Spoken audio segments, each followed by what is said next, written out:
പുത്രൻ്റെയും പരിശുദ്ധാത്മാവിൻ്റെയും നാമത്തിൽ ആമേൻ. യേശുവിൽ സ്നേഹമുള്ള മാതാപിതാക്കളെ, സഹോദരി സഹോദരന്മാരെ, പ്രിയ കുഞ്ഞുമക്കളെ, നമ്മുടെ രക്ഷകനും നാഥനുമായ കർത്താവായ യേശു ക്രിസ്തുവിൻ്റെ കൃപയും സമാധാനവും ഉണ്ടാകട്ടെ എന്ന് പ്രാർത്ഥിക്കുന്നു. എല്ലാവർക്കും നല്ലൊരു ദിവസം ആശംസിക്കുകയും ചെയ്യുന്നു. ഇന്ന് നമ്മൾ ചിന്തിക്കാൻ പോകുന്ന വിഷയം അറിവിനെ കുറിച്ചാണ്. സ്നേഹമുള്ളവരെ, നമുക്ക് നമ്മുടെ ഈ ജീവിതത്തിൽ നമ്മുടേതായ കൊച്ചു അറിവുകളാണ് നമുക്കുള്ളത്. പലർക്കും പല അറിവുകളാണുള്ളത്. പലരും പല പറഞ്ഞു തന്നിരിക്കുന്ന അറിവുകളുമുണ്ട്, വായിച്ച് മനസ്സിലാക്കിയ അറിവുകളൊക്കെ ഉണ്ട്. അതിൽ നിന്നുകൊണ്ട് ആണ് നമ്മൾ മറ്റുള്ളവരോട് സംസാരിക്കുന്നതും പറയുന്നതൊക്കെ. സ്നേഹമുള്ളവരെ, ദൈവവചനം എന്താണ് നമ്മോട് പറയുന്നത്, അറിവിനെ കുറിച്ച് എന്താണ് പറയുന്നതെന്ന് നമുക്കൊന്ന് പരിശോധിക്കാം. അതിനെടുക്കുന്ന പുസ്തകം ബൈബിളിലെ സുഭാഷിതങ്ങൾ എന്ന പുസ്തകമാണ്. സുഭാഷിതൻ്റെ പുസ്തകം 1-ാം അധ്യായത്തിൽ പറയുന്നുണ്ട്, ദൈവഭക്തിയാണ് അറിവിൻ്റെ ഉറവിടം. അറിവ് വരുന്നത് ദൈവഭക്തിയാണ്. ദൈവഭക്തിയാണ് അറിവിൻ്റെ ഉറവിടം എന്ന് വചനഭാഗം നമ്മെ ഓർമ്മപ്പെടുത്തുന്നുണ്ട്.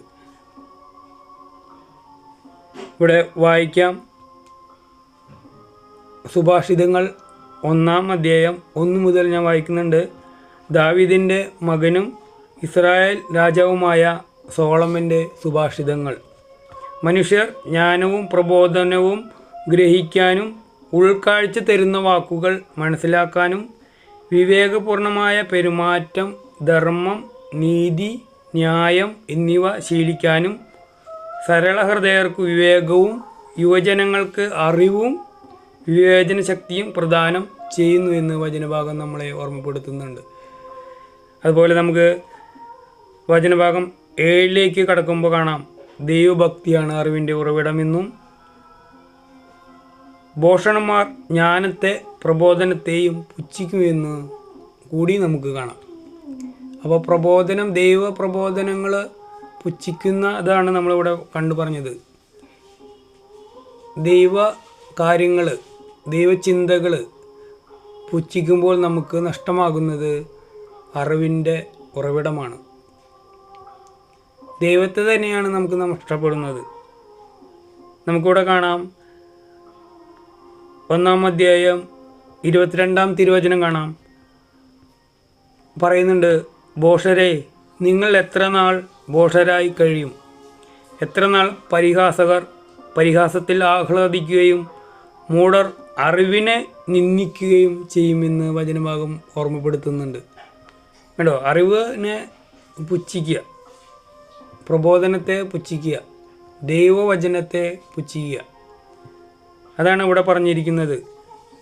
കുറച്ചുകൂടി 27 വാക്യത്തിലേക്ക് കടക്കുമ്പോൾ നമുക്ക് കുറച്ച് വേദനിക്കുന്ന വചനങ്ങളാണ് കാണുക. എന്നാലും ഞാൻ വായിക്കാം. 27-ാമത്തെ വചനങ്ങൾ. അനർത്ഥത്തിൽ നിങ്ങളെ പരിഹസിക്കും, പരിഭ്രാന്തി നിങ്ങളെ പിടികൂടും. കൊടുങ്കാറ്റുപോലെ പ്രഹരിക്കുമ്പോൾ, അത്യായുധം ചുഴലിക്കാറ്റുപോലെ വന്നെത്തുമ്പോൾ, ദുരിതവും വേദനയും നിങ്ങളെ ബാധിക്കുമ്പോൾ ഞാൻ നിങ്ങളെ പരിഹസിക്കുമെന്ന് വചനഭാഗം ഓർമ്മപ്പെടുത്തുന്നുണ്ട്. 28-ാമത്തെ വചനം. അപ്പോൾ അവർ എന്നെ വിളിക്കും, ഞാൻ വിളി കേൾക്കുകയില്ലെന്നാണ് വചനഭാഗം. ജാഗരൂകതയോടെ എന്നെ അന്വേഷിക്കും, കണ്ടെത്തുകയില്ല എന്നുകൂടി വചനഭാഗം പറയുന്നുണ്ട്. അവർ അറിവിനെ വെറുത്ത് ദൈവഭക്തിയെ നിരാകരിച്ചു. അതുകൊണ്ടാണ് അറിവ് നേടുന്നതിൽ അറിവിനെ വെറുത്തു, ദൈവഭക്തിയെ നിരാകരിച്ചു എന്നാണ് വചനഭാഗം. സ്നേഹമുള്ളവരെ, അതുകൊണ്ട് നമുക്കിനി 2-ാം അധ്യായത്തിൽ കടക്കുമ്പോൾ കാണാം. 1-ാം അധ്യായം 2-ാം അധ്യായം 1-ാം തിരുവചനം. മകനെ, എൻ്റെ വാക്ക് കേൾക്കുകയും എൻ്റെ നിയമം കാത്തു സൂക്ഷിക്കുകയും ചെയ്യുക. നീ ജ്ഞാനത്തിനു ചെവി കൊടുക്കുകയും അറിവിൻ്റെ നേരെ നിൻ്റെ ഹൃദയം ചായ്ക്കുകയും ചെയ്യുക എന്ന് ഉണ്ടോ. അപ്പോൾ അറിവ് നേടാനുള്ള വാക്കുകൾ, ദൈവവചനങ്ങൾ സൂക്ഷ്മതയോടെ കേൾക്കുക, അതിന് ചെവി കൊടുക്കുക എന്നൊക്കെയാണ് വചനഭാഗം നമ്മെ ഓർമ്മപ്പെടുത്തുന്നത്. ഇനി നമുക്ക് കുറച്ചുകൂടി അടിയിലേക്ക് വന്ന് കാണാം. അറിവിനു വേണ്ടി വിളിച്ചപേക്ഷിക്കുക, നീ അതിനെ വെള്ളി എന്ന പോലെ തേടുകയും നിഗൂഢ നിധി എന്ന പോലെ അന്വേഷിക്കുകയും ചെയ്യുക. കണ്ടോ, അറിവ് നേടാൻ നമ്മൾ എന്ത് ചെയ്യണം? ദൈവഭക്തി, ദൈവഭയം, ദൈവചിന്തകൾ. അപ്പോൾ നീ ദൈവഭക്തി എന്തെന്നും ഗ്രഹിക്കുകയും ദൈവത്തെക്കുറിച്ചുള്ള അറിവ് നേടുകയും ചെയ്യും എന്നാണ് വചനഭാഗം.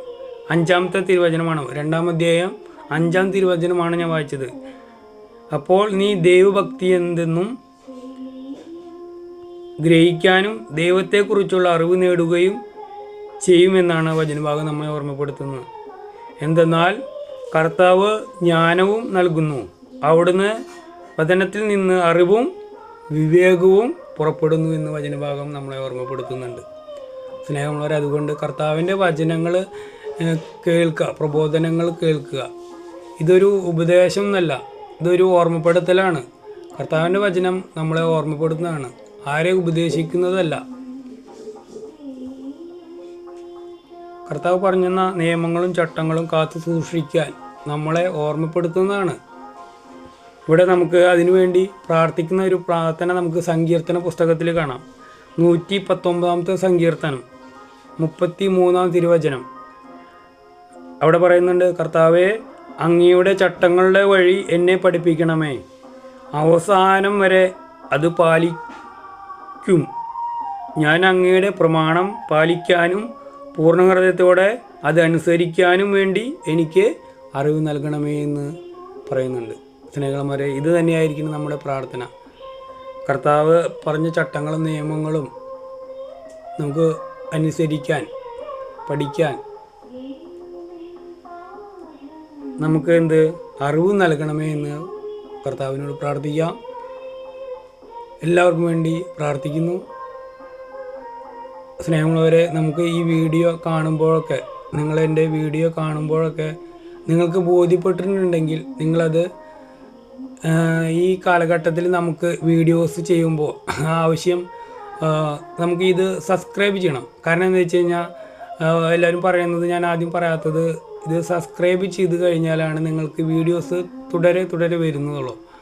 അതുമാത്രമല്ല, സബ്സ്ക്രൈബ് ചെയ്യുമ്പോൾ നമ്മുടെ വീഡിയോസ് കുറച്ച് കൂടുതൽ കയറിപ്പോവും. അതുപോലെ തന്നെ അത് ലൈക്ക് ചെയ്യുമ്പോഴൊക്കെ, റെസ്പോൺസ് ചെയ്യുമ്പോഴൊക്കെ ഇത് നമ്മൾക്ക് വീഡിയോസ് മറ്റുള്ളവർക്ക് കാണാൻ ഇടയാകും. അപ്പോൾ അതിൻ്റെ വീഡിയോസിൻ്റെ ഇടയിൽ നിങ്ങൾക്ക് എന്ത് അഭിപ്രായമുണ്ടെങ്കിലും അതിൽ താഴത്ത് കമൻറ്റ് ചെയ്യാം. അപ്പോൾ അത് മറ്റുള്ളവരിലേക്ക് അത് വീഡിയോസ് ഇങ്ങനെ പകർന്നു പോകും. അതാണ് അതിൻ്റെ ഫെസിലിറ്റി. അപ്പോൾ അതുകൊണ്ട് സബ്സ്ക്രൈബ് ചെയ്യുക, അത് ലൈക്ക് ചെയ്യുക, നിങ്ങളുടെ അഭിപ്രായങ്ങൾ അതിൻ്റെ അടിയിൽ എഴുതുക. എന്ത് തന്നെയായാലും, പ്രാർത്ഥന ആവശ്യമായാലും എഴുതാം. കാരണം നമ്മുടെ വീഡിയോസ് മുന്നോട്ട് പോകണമെങ്കിൽ ഇതൊക്കെ അത്യാവശ്യമാണ്. അതുകൊണ്ടാണ് അത് നിങ്ങൾ ശ്രദ്ധിക്കണം. നിങ്ങൾക്ക് അത് മറ്റുള്ളവർക്ക് നിങ്ങൾക്ക് ബോധ്യങ്ങൾ വരുന്നുണ്ടെങ്കിൽ, ഇഷ്ടപ്പെടുന്നുണ്ടെങ്കിൽ അത് മറ്റുള്ളവർക്കൊന്ന് ഷെയർ ചെയ്ത് കഴിഞ്ഞാൽ വളരെ നന്നായിരിക്കുമെന്ന് ഞാൻ ആഗ്രഹിക്കുന്നു. നിങ്ങൾക്ക് എല്ലാവർക്കും, വീഡിയോ കാണുന്ന എല്ലാവർക്കും വേണ്ടി ഞാൻ പ്രാർത്ഥിക്കുന്നുണ്ട്. നിങ്ങളുടെ പ്രാർത്ഥനയിൽ എന്നെയും ഓർക്കണമെന്ന് ഞാൻ അപേക്ഷിക്കുന്നു. നല്ലൊരു ദിവസം എല്ലാവർക്കും ആശംസിക്കുകയും ചെയ്യുന്നു. നിർത്തുന്നു.